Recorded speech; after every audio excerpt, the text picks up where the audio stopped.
Welcome to my 5th video in the Raising Your Vibration series on understanding yourself. My name is Deanne Molden. Why do we say the things we say? Why do we do the things we do? We all have our own reasons, so you need to go inside yourself to find the answers. The good news is there are a variety of ways to do that.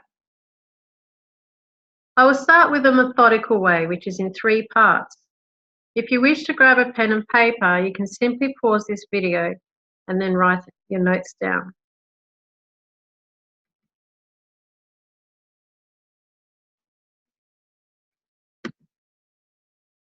Part A is getting to know you.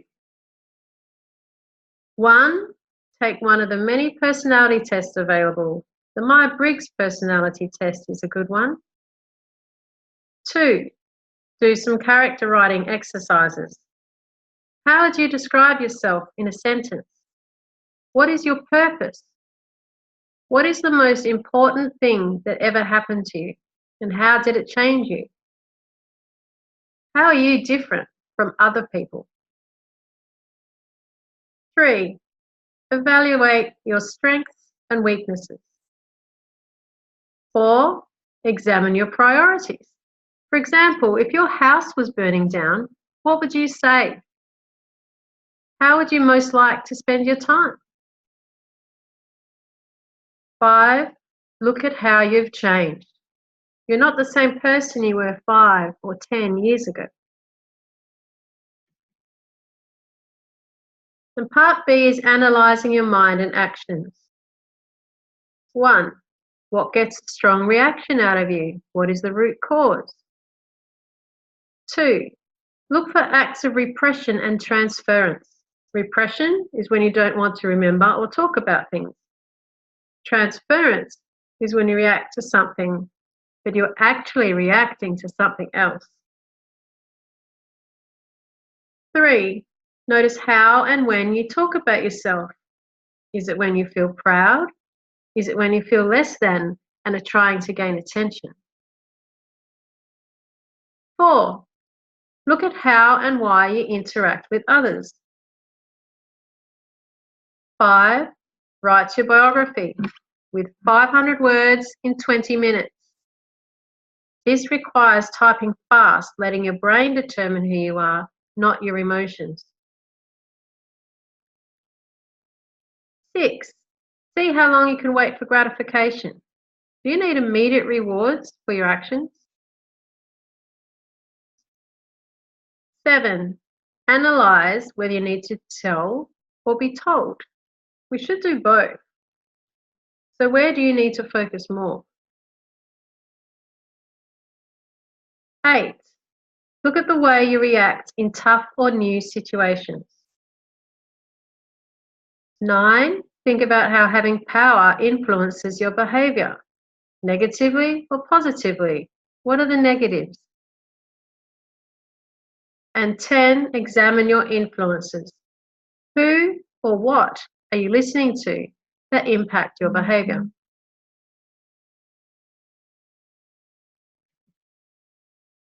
And part C is opening yourself to reflection.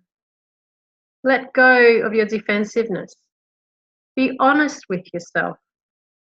Listen to what others say to and about you. Give advice because it's the same advice you need. And take time out alone and experience life.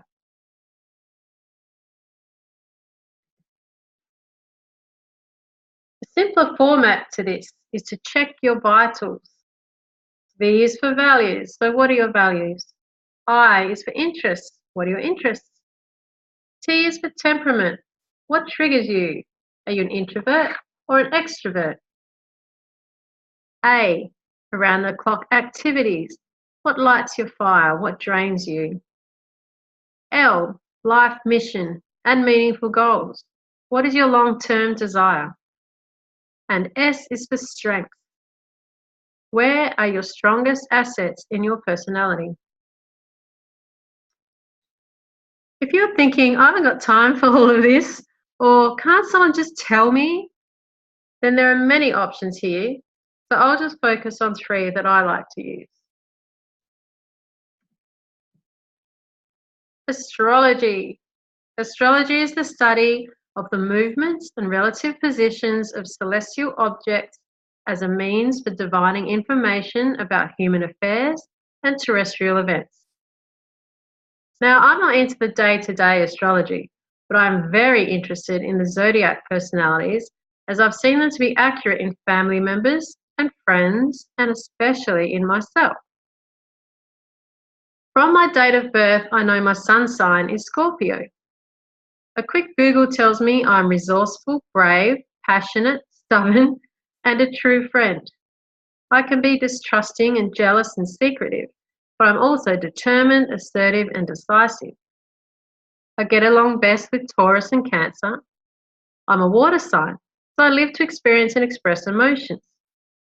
I understand the rules of the universe and make an excellent leader due to my management, solving, and creating skills.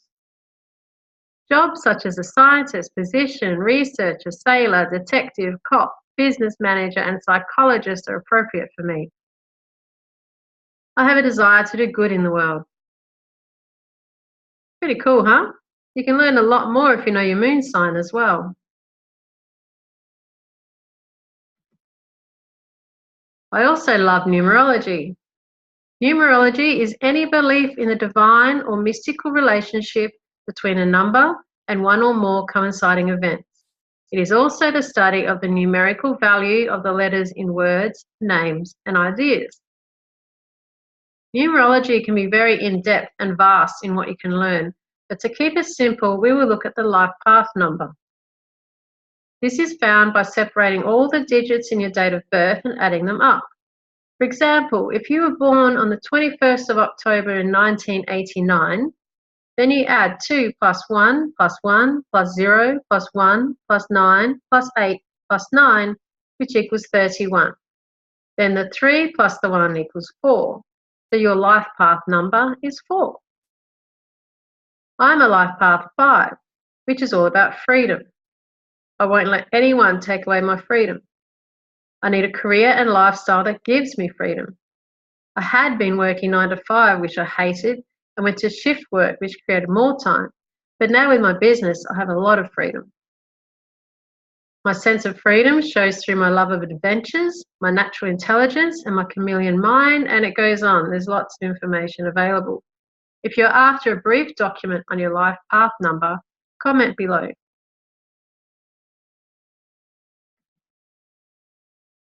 But by far, my favourite and the best way to learn about yourself and how those around you affect you is through Persona Grata.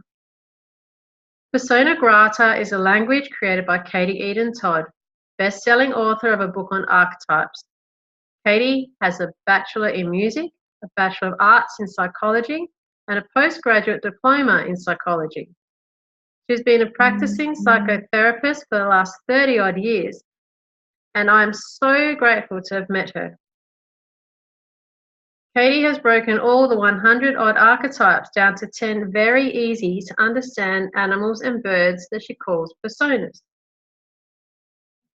I am a sparrow. This makes me a procrastinator on a bad day or an enthusiast on a good day. A sparrow will say things like, "They mean well." In bad moments, I'm anxious, chameleon-like, and joyless. But in light moments, I'm uplifting, light-hearted, and very in tune. My key lesson is self-reliance. I also have very strong lion, which means in darker moments I can be a bit of a dictator, but in light moments I'm a leader. A lion will say something like, "I'll show them." In dark moments, a lion can be a know-all, glory-seeking, and imperial, but in light times, a lion is passionate, dynamic, and brave. A lion's key lesson is humility.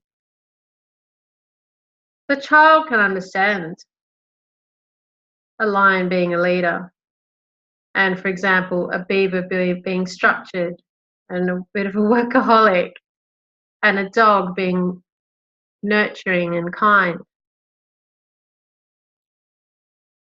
In Persona Grata, you learn where your strengths and weaknesses are and why you do what you do.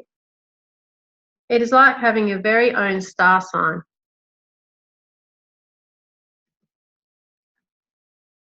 Katie and I created aromatherapy sprays for each persona to help people stay in the light characteristics and not slip into the dark. Some people are stuck in the dark, and the sprays help them come into the light.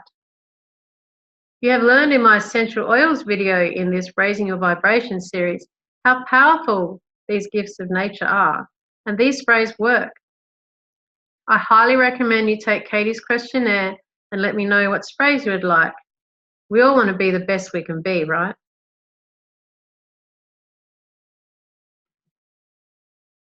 If you'd like more information on anything in this video, please comment below or email me at healingbygaia@gmail.com.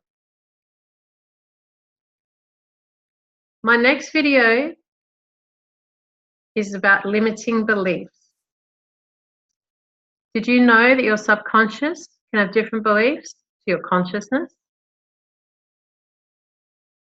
Talk to you soon. Thanks for listening.